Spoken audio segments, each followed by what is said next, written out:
Hey, welcome back to my channel. I'm Jill from Sober Powered, the podcast and YouTube channel. So if you haven't listened to my podcast yet, please make sure to check that out. It's completely different content from what you are seeing on my channel.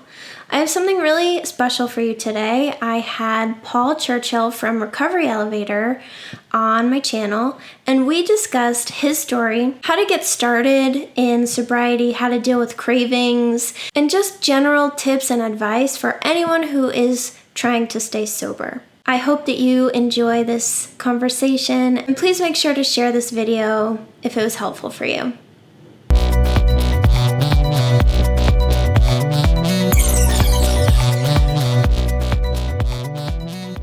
Hey guys, so I have a special treat for you today. I have Paul here from Recovery Elevator. So thank you, Paul, for coming on my channel and chatting with us today. Yeah, Jill, it's really good to be here. I'm excited and looking forward to our conversation. Yeah, your podcast was actually the very first one that I started listening to. It's probably the same for a lot of people when they start thinking about sobriety and not drinking. It's one of the very first things that pops up. So, yeah, thank you for doing that work. Yeah, thanks for listening, and I hope it helped. I'm interested to hear more about you and what brought you to not drinking anymore. I know that you actually owned a bar in Spain, which, younger me would have thought that was like the dream. That was the coolest thing ever. I went to Spain. It was my last trip before I stopped drinking. So that's also why it makes me laugh, because I did drink a lot in Spain that one summer. So tell us more about you. Yeah, so I'm 39 years old, Jill. I live in Bozeman, Montana, and I've got a wonderful standard poodle named Ben. He's been my sober sidekick for almost 7 years. Yeah, I took my last drink on September 6th, 2014, and wow, it's been a wild ride. And we'll get to the after I quit drinking part later, but before that, started drinking in high school. When I had my first drink, it was this euphoric feeling, this is it. And I knew alcohol and myself, we were going to forge a great relationship, a great lifelong relationship. And alcohol, the plan was for it to be there through everything, really. And it was for a while. For about 5 years, I was a normal drinker, which I'm thankful for this, because there was a time in my life where it was like, hey, guys, I got a big day tomorrow. I'm going to take off, or I'm only going to have a couple. And that wasn't an issue for a while in my life. And then I studied abroad in Spain, and studying abroad anywhere is just a big party. And then I went back. I've always been an entrepreneur. And so I went back with 3 friends, and we started a pub crawl. That should be a book and a blog in itself. And then through that process, I met a Spaniard, and I bought a bar in Granada, Spain. But looking back, when I moved out there, it's probably age 22. So I graduated college and knew I was going to go buy a bar in Spain, and I moved home, and I saved up a lot of money, or as much as I could. Moved out there, and looking back, I had a drinking problem before I went to Spain. So you think, a young guy, already got a drinking problem, going to go buy a bar in a different country. What's going to happen? You don't need to be Sherlock Holmes or have a magic 8 ball to really accurately predict what was going to happen. And it was the best time of my life, Jill, and the worst time of my life at the same time. And the worst time, the best times, if you can think of it, is young guy living in Europe. I played on a semi-pro football team. I did a lot of traveling, met a ton of cool people, owned a bar. It was a party every night. But on the flip side of that, I was already dependent on alcohol, and I was using alcohol to feel better internally. And really, a lot of that was loneliness from childhood. And I got that connection through alcohol. But with that, it was that formula. I was like, well, I'm just going to get more connection, so I'll just drink more. And by the end of that time in Spain, I was blacking out like 5 to 7 nights per week. In the morning, this is at 6 a.m. for the last year, about almost a full year, I would wake up at 6 a.m. and I would drink a full box of wine, like a bottle of wine. Actually, I think it's a liter. I think it's more than a bottle. And so a bottle of wine or a box of wine and 2 beers all in like 10 minutes. And then I go back to bed at 10 a.m. for another, 5 to 6 hours. And that was normal. That's what I told myself. It's like, yeah, I'm 25. I should be having 30 drinks a night and drinking in the morning to go to bed. It's not normal. And it caught up to me real quick. It got dangerous there at the end. In fact, at the end, I blacked out for I think it was 2 to 3 days, and I had some Ambien. When I woke up after that, I said, "Oh shit, this is not good. We need to make some changes." And so I was humbled by the game of life, not the first or last time. And I walked away from the bar. I just walked away from it. And it was one of the best decisions I could have made. And I tried the geographical cure, which definitely helped. I didn't drink as much, but yeah, the drinking did come with me. And then in 2010, I tried another geographical cure, which these are positive, right? A lot of times the geographical cure gets flack. There still moves in the positive direction because you're trying something. And it's after enough geographical cures externally, you'll say, wait a second, I've made all these changes externally. Maybe I'm the problem. Maybe I need to start going internal. And so that work started on January 1st, 2010, when I was attending grad school in Seattle, Washington. I decided to go a month without alcohol.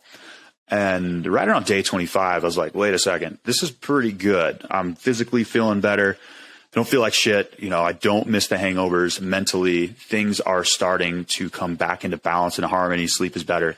And so I went 2.5 years. And I felt so much better for that.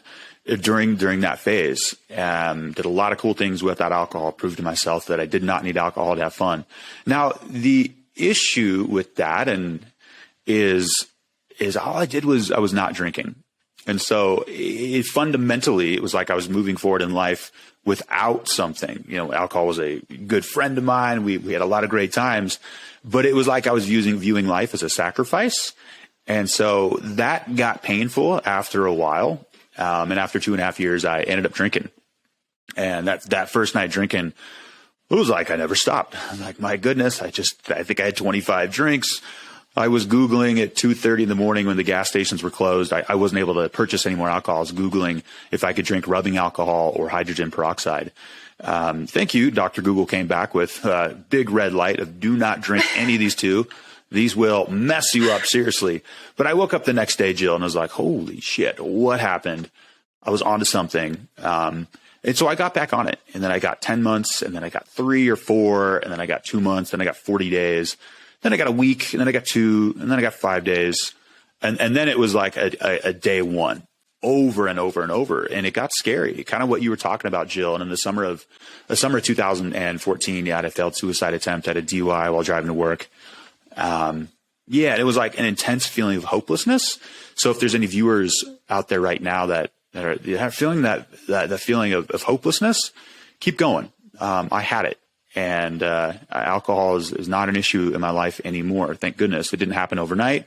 And I'm sure we'll cover that more, but yeah, it was that summer of 2014. But looking back, what I did is I burned the ships, Jill. And what I mean when I say that is I told people about it. Oftentimes due to the stigma, we hold this drinking problem, and it's our deepest, darkest secret, and we don't tell anybody. But once I started to tell people, my friends, my family, my brother, of what was going on with me, that's when the rubber hit the road, and that's when things really started to move. And I created accountability. I had these conversations that you can't take back. You can't say like, "Hey, remember what I told you last Tuesday? I'm good." And so they were like one-way conversations that led to accountability. And then when you have that accountability, it always creates community. And so on September 7th, that was my first day away from alcohol, and it was challenging, but I did it. I'm curious, when you did the 2.5 years though, you said you did a month and then, it kept going. Did you intend to do like forever? Did you intend to do a month and then reevaluate? Like, did you have anything in your mind, or did you just keep going and like see what happens? Yeah, Jill, good question. At first I wanted to do a month. And then when I hit the month, I said, I evaluated my life the last month, said, all right, like we're doing okay. There's some really good synergies have happened. Physically, we're feeling great.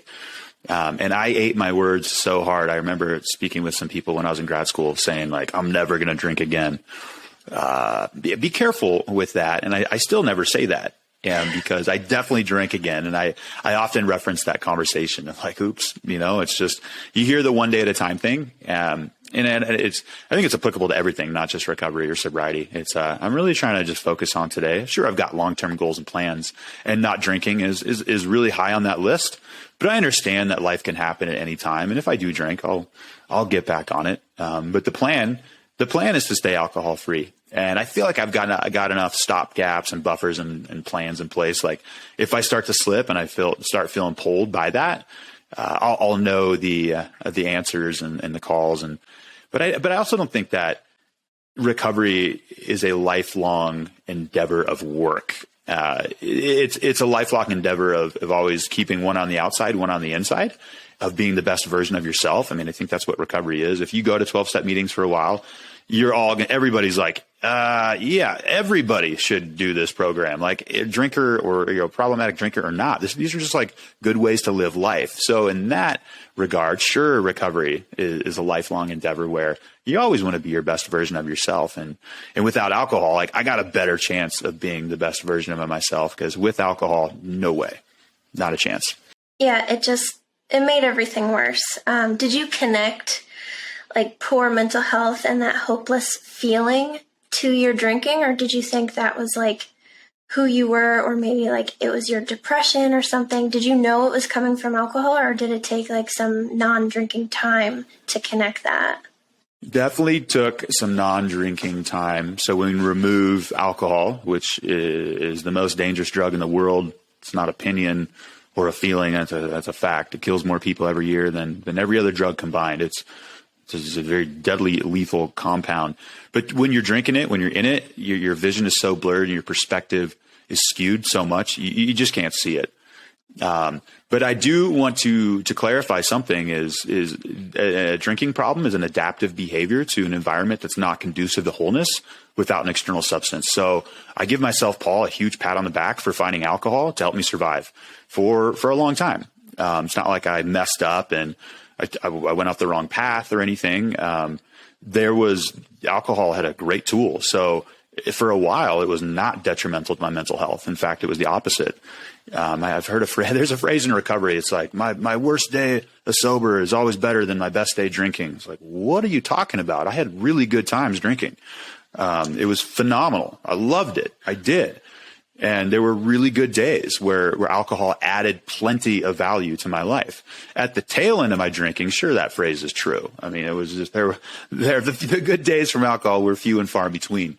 And at the end, it was mostly anxiety, Jill, mostly anxiety, the hangxiety, which is just such fragmented energy internally, where you wake up and you say, oh my God, I've got to quit drinking. But there's another part of you says, oh my God, how are we going to live life without alcohol? There's this major fragmentation internally. And like when you have intense anxiety, a really good way to get rid of that is with drinking. And that's why the thinking mind, it always goes back to drinking. That's why moderation doesn't work. It's because eventually life stressors are going to happen. You're going to go, holy crap, how do I get rid of this intense anxiety in the solar plexus? Oh, like the last 200 times alcohol worked pretty well. And so let's try it again.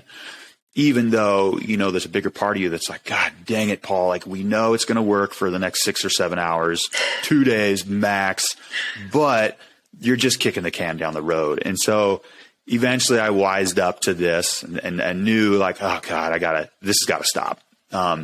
Or I die. And either through suicide, through disease or illness. It's just, I feel like I took it far enough where I was gifted like the choice. It's such a clear choice, even though when you're drinking, it's like, well, it's kind of like, do you want chocolate cake or you want to die? It's like, well, I'll take the chocolate cake. Like it wasn't quite that like pleasing of a decision, but it was like, well, do you want to live or die? Like you drink, you're dead. If you want to live or, and so I was like, all right, this is a pretty easy choice to make, but it was still challenging after that. But it's really the opportunity of a lifetime. If anybody's watching, and it's you usually quit out of sacrifice, usually quit out of fear, out of like, man, I'm sick of this hangovers and all this horrible feelings that I have. But eventually the fuel power needs to switch to sacrifice, or to an opportunity, and recognizing like putting your energies in what you can do with that alcohol instead of mentally being pulled into what you can't do. And so I do my best these days to focus on a life without alcohol, of like the cool things that I can do. I've done a ton of traveling in the last 6 years, and I've built some really fun projects as an entrepreneur. Recovery Elevator is one of them. I'm getting back into music. Again, I mentioned my dog. We've done a bunch of road trips, and we travel a bunch, do a lot of camping in Montana. And I'm excited to where this road can go, because it keeps opening up doors. I'm really excited to see where it can go, Jill. Yeah, I feel the same way. I feel like before, when I was drinking, I thought that alcohol allowed me to be happy and connect with other people and just like have fun and like make vacations better and all that. And now that I don't drink, I realize like I was literally doing nothing before. I was just like sitting around or waiting so that I could sit around and drink.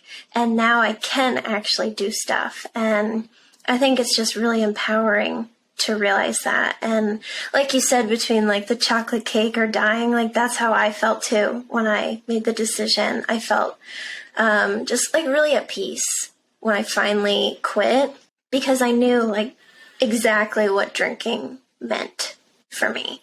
And that's made my sobriety really strong. And I think that that like peace and acceptance for me is probably the main reason that I am still sober now, and, you know, doing all this recovery work and stuff too. But why do you think that you have been so successful for almost 7 years? Have you ever thought like, I guess similar to your 2.5-year journey, did you ever think like maybe I can moderate, or I used to be a, you know, quote unquote normal drinker? Like, do you ever have any thoughts like that you fight off? Yeah, great question. But I first want to comment on the cars and the palm trees on your shirt. I really like your shirt. Yeah, I really like that. I just noticed it. Thank you. Yeah. And the second thing is, I think I was gifted I exhausted all moderation techniques, right? I mean, I went so far with that where, like once you give up those ideas, you said the word, there's a peace that enters, and there's another word I like to use. It's called space. There's just space in your brain that is new because it was previously filled with, oh, when am I going to get my alcohol? Like, where can I get it? Let's try this. Is it going to run out? And blah, blah, blah, blah, blah, blah. So much mental energy is liberated almost instantly. And so thankfully in these last, it's been almost 7 years since my last drink. There really haven't been too many cravings for alcohol. Sure, in the beginning there were cravings, but what I know now about cravings is, once alcohol is out of your body, and this can be like 10 days max. I heard 21 days. That's real intense. But for most people, it's like 24 to 72 hours. Once the drug, the chemical alcohol is out of your body, you're not craving alcohol. You're craving a different feeling than the way you're currently feeling. And so, before it was just like craving alcohol. There was no space. There was no reaction time to say, wait a second, Paul, like we're not craving Bud Light Lime, which doesn't even taste good anyways. We're craving something different. We're craving a way to escape these inner emotions or a life stressor. And again, I don't want to beat myself up. Like, alcohol worked like a gem. I was charming on it, and it was great for a while. And then that flipped. And so, when I do get cravings to feel differently, I'll be honest with you about that. I'm a human being. Life stressors do happen. We all just went through a pandemic. But it's more recognizing, okay, got a craving. What am I going to do about it? Most of the time, Jill, it's nothing. It's absolutely nothing. Where I let it come through and I let it go, and I don't try to obstruct it. I don't try to label the craving as bad. Like, oh, this sucks. Because then when I do, it's like it gets blocked. It just hangs out longer. And I feel, Jill, that all emotions are created equal. The good ones and the bad ones. In fact, you need the bad ones to define the good ones. It's in this world of duality that you have to have the bad to know the good. You have to know the sour to know the sweet, the light, the darkness, the black, the white. And so, these uncomfortable emotions or cravings are not even a bad thing. They almost push us to make new decisions and make changes. And I feel an addiction. I feel an addiction is a massive wake up call in life that not everybody gets. And it's almost, we have the ability to have a transformation similar to a caterpillar and a butterfly, where we get the opportunity to almost be reborn. and do whatever you want to do in life. You can get you to create it. And it doesn't happen overnight, Jill, and there's still fears and there's still, you double question things. But I do feel the addiction was working in my favor, and it was a messenger. Painful, because it took me a while to listen. But I do think these addictions are trying to tell us something, and they're trying to push us in a healthy direction. We just keep doubling down on what used to work before we open up to new ideas. Yeah, I love all of that. And I don't really struggle with cravings either. Just because I actually had something really horrible happen to me last week. And it was like the first real big thing that has happened in my sobriety. Like I can say emotional sobriety, like I got this, I know what to do for myself. But then when something really bad happens, it's like, okay, now we have to put all of that into action. And it's like you said, just doing nothing is usually what you should do. Like you should just continue on with your life and not blow it up. And I was reflecting on what I used to do before. And, I used to get drunk, but I used to get drunk for like weeks straight. Like I would go to work and do what I had to do. And then I would come home and get blackout drunk and repeat for weeks. And this time, like it lasted a day or two and I'm still feeling it. But, I'm having this conversation with you. I'm going to yoga later. Like I'm just living my life, and things like that don't take over anymore. And I think that's part of like getting through cravings too, is just learning that like it's okay to just be. But I know a lot of people do struggle with cravings. And do you have any advice for someone who's like really intense cravings and they just keep like going back to drinking and then like, why do I keep doing this? And then they'll have more cravings and they just can't seem to get out of this weird cycle. Yeah, Jill. And before I answer that, I want to say a really good job. It was like an intense life stressor you went through. Sounds like you're doing yoga later. That's awesome. Yeah, good job. Life is going to keep coming at you, at all of us. It's really how we react, and recognizing that alcohol is really just kicking the can down the road. I think I used that metaphor earlier, but it's not solving anything in the long run. And in fact, it's creating more problems than it's solving. And so when people have those cravings, probably the hardest work that we can do, but I think the most effective, is to get out of the story. And the story is addictive, and the story is like what happened yesterday. My boss, my dad, my brother, my dog, childhood, middle school, high school, college. Why do they keep postponing the release of Top Gun, the sequel? That's the story, right? All very addictive qualities to drink over, because you've got to label a right and a label a wrong. Usually the other person's wrong and you're right. That's usually the way I found out that goes. And the number one thing that I've been doing the last couple of years is getting out of the story, because for number one, our story's wrong. Like, we just don't have all the information. What if a parent was treated us wrongly when we were a child? We don't know the full extent of their story. We just don't know the full story. We don't know what day the other person had. So you're putting together a story when you don't know the whole story. So it's 100% incorrect. Like, you just don't know the full story. And then to bet your full life on an incomplete story isn't true either. And then there's even the topic of the ego, which is the story, that it's actually fake. And Eckhart Tolle has done a ton of work on that. Einstein, that was one of his milestones, is like, look, the ego is fake. It's not real. It's all a fabrication. And so what I recommend is doing your best to take your mental energies out of the story. And part of that is taking your mental energies out of trying to solve it. Like, oh my God, I got to do this. I got to do that. I got to do this. That's better than drinking. But my suggestion is go into the body and get out of the story and sit in the body, find it, use your mental energies and go, all right, solar plexus, what's up? You've given me some trouble for a couple of weeks now, or it's real intense right now. What's going on? Because the story, trying to think yourself out of it in the moment, it's like you're using the same consciousness to get out of it that you got sick in. It fundamentally doesn't work. And 10 out of 10 times, it's going to end up worse. And you can think, and it's like, wait a second, Paul, like, I can't think myself out of a drinking problem. Like, well, has it worked? You can ask yourself that question. Like, has it worked? Most people after trying that for a long time, they recognize, no, it's my thinking is really only making this worse.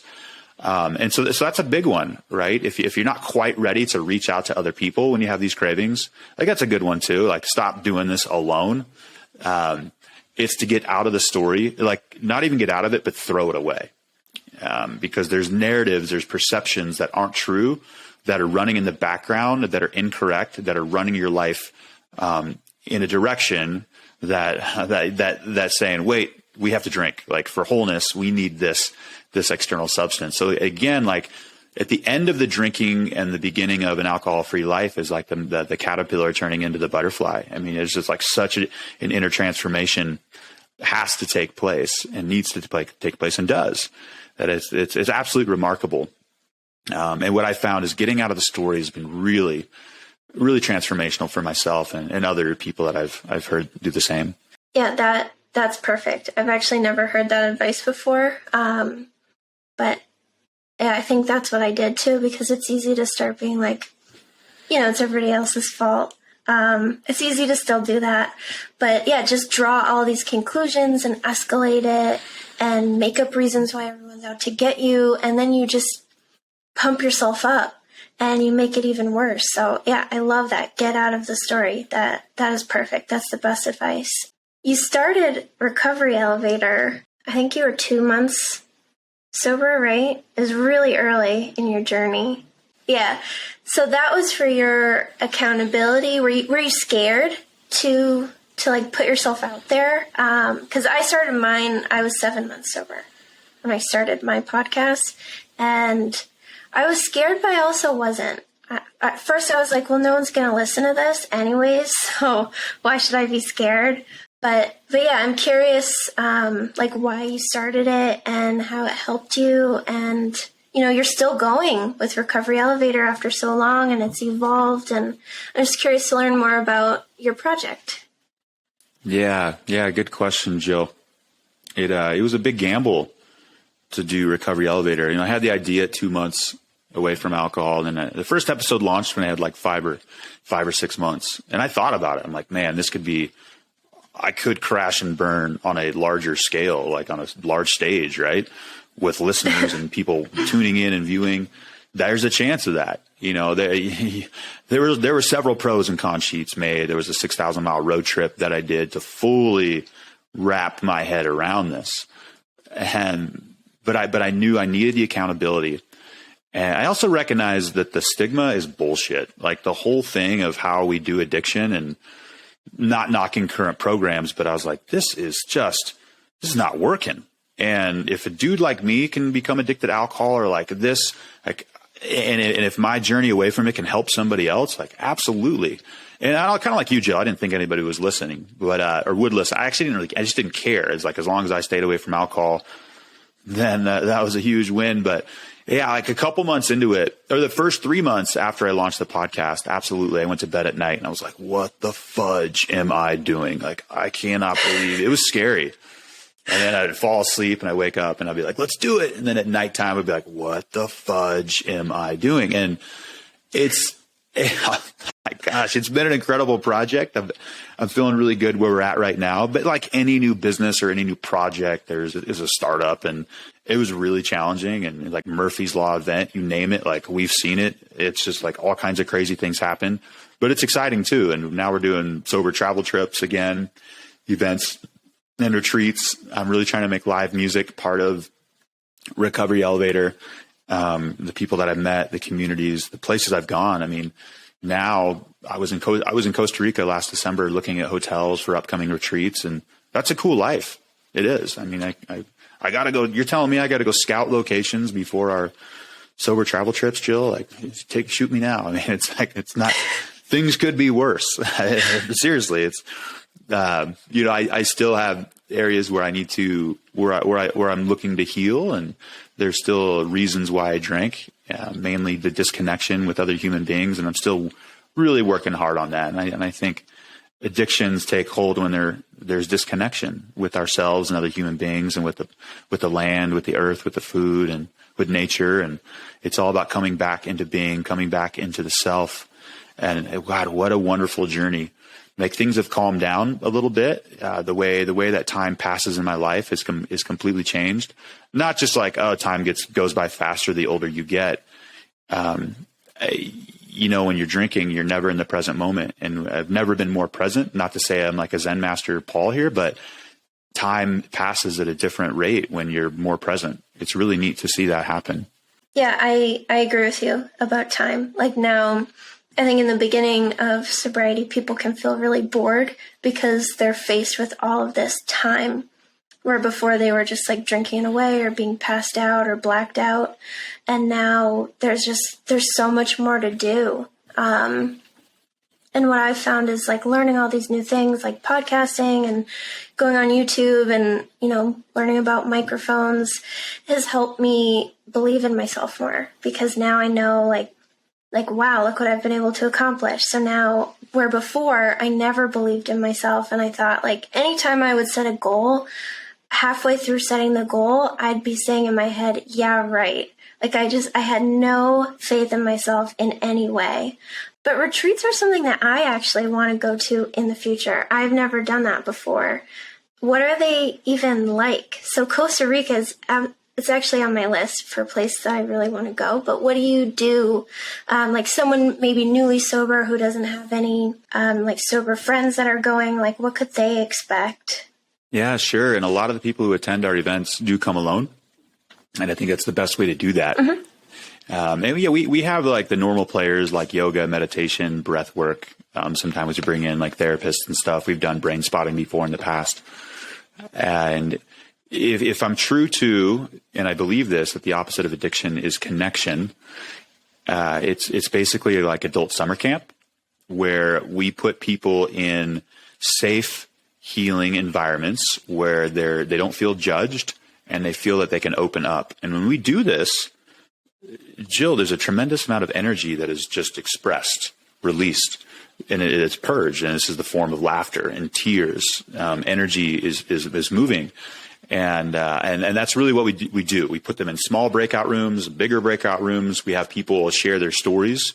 Like you'll share your story for 10 minutes in front of 10 other people, and all 10 people will do it. And after a couple of days, you're like, oh my gosh, these are my new best friends. And these relationships just keep going. And we've had people attend several of our events. It was a bummer with COVID, but COVID had to happen across the globe, and I'm cool with that. A lot of healing took place for me personally, and but I'm really happy we're back at it. And our first event is this August, and also other retreats. I go on other retreats all the time. I never have it figured out, and I'm always learning. And it's just a really good way to travel. Like I went on a meditation retreat cruise in the Mediterranean. Like how awesome is that? A cruise ship on a meditation retreat in Europe. Met some of the coolest people I've ever met. Yeah, it's really cool. I'd totally encourage you to go to maybe one of ours or other retreats. They're just a lot of fun. Yeah, and I think if you're scared to travel, that could be like kind of a training wheels trip, because you're with people who like there's not going to be any pressure, or you're not going to have to watch other people drink. Everybody's just like you. So yeah, I've done like long weekends, but because of COVID, I haven't done a full non-drinking trip yet. So I think that's something that is obviously really scary. Like I love to cruise so I was excited when you were saying about your trip, but yeah, that's what you do on cruises, right? You just like get the drink package and you just drink the whole time, don't you? So yeah, that's what most people do, or some people do, yeah. Yeah. That's what I did. That's amazing though. And I guess my last question for you is for someone who is watching this and they know that their drinking is an issue for them. They know that it's causing misery, but they don't know how to stop. They always seem to find a way to go back to drinking, or there's always a reason, there's always an occasion, there's always a trigger. What would you say to them, like how they can get started? Like what kinds of support would you recommend? Anything like that? Yeah. Okay. There's two parts, two answers is to this, and I'll go to the practical one first. You gotta start trying things. You just gotta start trying things. And this could be going to AA. AA is a community. It's awesome. It's not that bad. This could be reading books, listening to podcasts, watching this YouTube video. Like you gotta try something. You gotta start moving your feet in a direction that's different. But the second one, which I feel is even more important, is actually not to worry about the how, because you're right. There's a big question. It's like, how the F am I going to quit drinking? We've all asked it. And it's not really how it works. Like, don't worry about the how, only focus on the why and really start building an image internally, mentally of what you want in life. And like, start seeing yourself living without alcohol. Just start saying, I'm changing. I'm doing it. We can do this, Paul. We are doing this, Paul. We're going to be traveling next year. Or this year, we're going to be doing this. We're going to be doing that. And it's interesting how your life will start lining up to accommodate those inner goals. Because this is a big one. It's like, how the hell? Because it's actually so far out of the comfort zone that there's not a logical sequence of steps. And again, as I said earlier, you can't think yourself out of an addiction. So you're in the same consciousness. You can't answer that question. Like, you don't have the consciousness to answer that question. So you got to try something, but also equally important is start visualizing, start journaling, like start seeing the words on the paper of I am alcohol free. And that's what happened in the summer of 2014 for me. I just kept doubling down mentally. Yeah, I'd wake up on day one and be like, oh, this sucks, but we're going to do it. We're going to do it. We're going to keep doing it. Oh, we drank tonight. Damn it. Like, day one again. Oh, we're doing it. We're going to keep doing it. We're going to keep doing it. Oh, we got it. Oh, 4 p.m. we're drunk. Oh, the next day it's like, oh, we're doing it. Oh, I'm drunk at 10 a.m. Shit. Next day we're doing it. Oh, made it to 9 p.m. Fudge. I just kept building that alcohol-free life internally. Like, in my mind, there was no question that I was going to get it, that I wasn't going to get it. And I wasn't getting it, but eventually I got it. Eventually the stars aligned. Eventually the universe accommodated my request to be alcohol free. And here we are. And hopefully I don't have to go through that again. If I do, that's all right. Just another set of lessons I have to learn, but I'm really happy I'm here. Yeah. Thanks, Jill. Yeah. And thank you. That is so helpful. So I know you have a podcast. I think basically everybody watching this probably knows. But so I will have that in the video description. And you also have a book, which I will link.